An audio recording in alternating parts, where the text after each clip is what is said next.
This video is going to go over how to size an image in Photoshop, particularly if you're going to size an image for a blog feature image.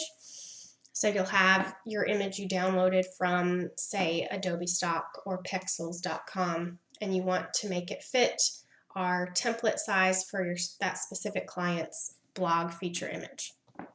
The blog feature image templates are going to be in My Drive, Client Files, Images for Websites, and Blog Feature Image Templates. And say we're working on Aviv. We're going to take this template. It's just a JPEG. It's not a Photoshop file or anything because all we really need is the size. We're going to take the Aviv image. We're going to drag and just drop it into Photoshop. All I've done is clicked on Photoshop to open it. And there's your image.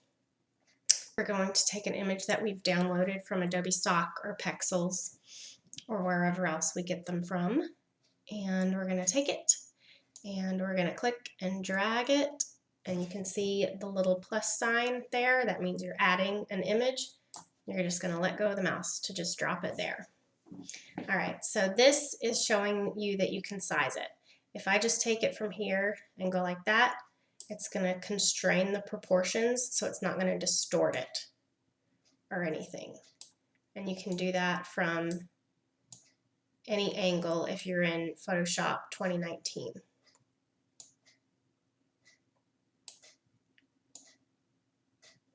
You're just going to get it to where you like.